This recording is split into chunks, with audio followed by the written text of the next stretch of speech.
ശാസ്താംകോട്ട മനക്കരയിൽ നിരവധി പേർക്ക് നായയുടെ കടിയേറ്റു. കരോൾ സംഘത്തെ ഉൾപ്പെടെയാണ് നായ ആക്രമിച്ചത്.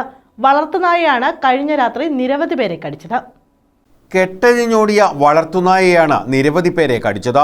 ശാസ്താംകോട്ട മനക്കരയിൽ നായയുടെ ആക്രമണത്തിൽ നിരവധി പേർക്കാണ് പരിക്കേറ്റത്.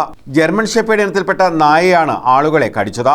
ഓടിയെത്തിയ നായ വഴിയിൽ കണ്ടവരെയെല്ലാം കടിക്കുകയായിരുന്നു. യാത്രക്കാരെയും വീട്ടിൽ നിന്നവരെയും കരോൾ സംഘത്തിലുള്ളവരെയും കടിച്ചു. വലിയ നായ ആയതിനാൽ ചെറുത്തു നിൽക്കാൻ പോലും കടിയേറ്റവർക്ക് കഴിഞ്ഞില്ല. 9ഓളം പേർ ആശുപത്രിയിൽ ചികിത്സ തേടിയിട്ടുണ്ട്.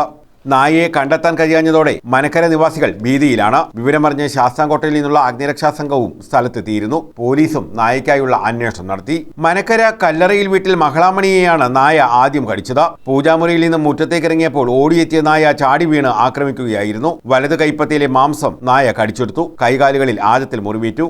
കൈതപ്പുഴ മുക്കിന് സമീപം തകരാറിലായ കാറിന്റെ മുന്നിൽ നിൽക്കുകയായിരുന്ന വേങ്ങ ഷാജില മൻസിലിൽ ഷമീറിന്റെ മുന്നിലേക്ക് ചാടി വീണ നായ നെഞ്ചിൽ കടിച്ചു മുറിവേൽപ്പിച്ചു. കരോൾ സംഘത്തിലേക്ക് ഓടിക്കയറിയ നായ ഇഞ്ചക്കാട് വിളയിൽ വീട്ടിൽ അനന്തകൃഷ്ണൻ, രാജേഷ് ഭവനത്തിൽ അനന്തു എന്നിവരെ കടിച്ചു.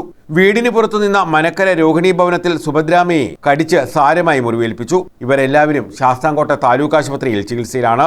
എവിടെ നിന്നോ എത്തിയ നായ ദിവസങ്ങളായി ആളൊഴിഞ്ഞ വീട്ടിൽ കിടക്കുകയായിരുന്നു. വീട് നോക്കാൻ ഏൽപ്പിച്ചയാൾ ശനിയാഴ്ച വൈകിട്ട് ഗേറ്റ് തുറന്നപ്പോൾ നായ പുറത്തു ചാടുകയായിരുന്നെന്ന് നാട്ടുകാർ പറയുന്നു. News bureau, Sasthamkotta.